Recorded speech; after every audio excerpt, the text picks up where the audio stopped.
Emunek euskeraz trebatu beharra duen langileari aukera berria eskaintzen dio, online trebakuntza.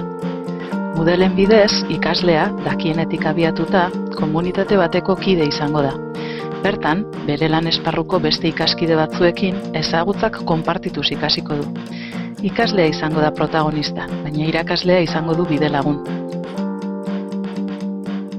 Guk euskeraz laneko zeregin batzuk arrakastaz egiteko trebakuntza eskaintzen dugu. Esaterako, administrazioan edo zerbitzu enpresa batean harrera egitea, kirol monitoren entrenamenduak prestatu eta gidatzea, giza baliabideetako teknikarien lan elkarrizketak egitea, eta abar. Jarraian, giza baliabideetako teknikari batzuekin egin berri dugun ikastaro bat erakutsiko dizut. Gure ikastaroek honelako sarrera izaten dute. Eskuinaldean, ikastaro bakoitzean ikasleak erabiliko dituen baliabideak daude. Adibidez, ikastaro honetan, hiztegiak, xuxen zuzentzailea eta hizkuntzaren inguruko kontsultak egiteko blokeak sartu ditugu. Ezkerraldean, kalifikazioak izeneko kune honetan, ikasleak ikastaro hasierako helburuak zein neurritan lortzen ari den kontsultatu ahal izango du, baita irakaslearen feedbackak irakurri ere. Berago, egutegia bloke honetan, ikasleak, taldeak eta pertsona bakoitzak ikastaroan dituzten zereginak eta intereseko ekitaldiak agendaratuta izango dituzte. Eta honen behaldean, aisialderekin lotutako blokeak sartu ditugu. Ikasle taldeak eskura izango du euskal komunitatean, momentuan, hizpide diren gaiak, musika eta abar, tarteka aisialdiari leku egiteko. Erdian, ikastaroaren moduluak sartu ditugu. Eta zalantzen txokoa. Gune hau, ikasleak edozein momentutan lanean izango dituen zalantzak botatzeko lekua izango da. Esan dizuedan moduan, kasu honetan giza baliabideetako teknikarientzat sortu dugu ikastaroa. Ezertan hasi baino lehen, euren trebakuntza beharrak adostu ditugu. Kasu honetan, taldeak e-mailetan eta bileretako idazkietan trebatu beharra du.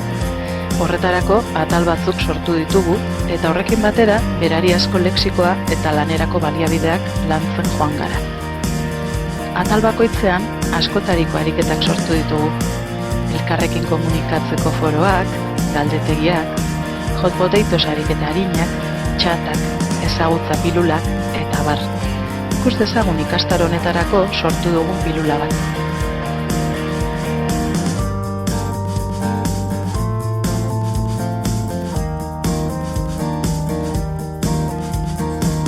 Lexikoa lantzeko arloaren oinarrizko glosategia sortu dugu.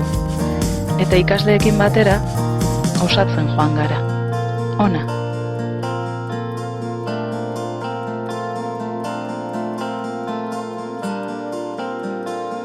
Glosategi honetatik abiatuta, hitzapasa ere sortu dugu ikastaro bukaeran.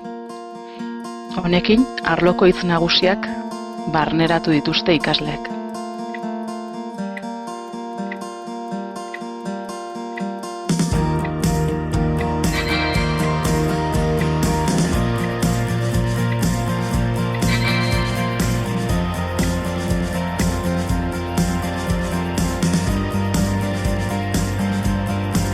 Ikastaroak bezeroak eskatutakoaren arabera sortzen ditugu. Hori dela eta, era askotako ikastaroak eskaini ditugu. Besteak beste, ulermena lantzeko ikastaroa, edo euskeraz zuzen jator eta egoki jardutekoa. Edukietan berritzeaz gain, teknikoki ere etengabe berritzen ari gara. Hizkuntzak ikasteko teknologia oso bizkorrari delako garatzen. Lantokia, euskara erabiliz ikasteko lekua. Hemen duzu Emunen online trebakuntza. Lanean erabiliz ikasteko.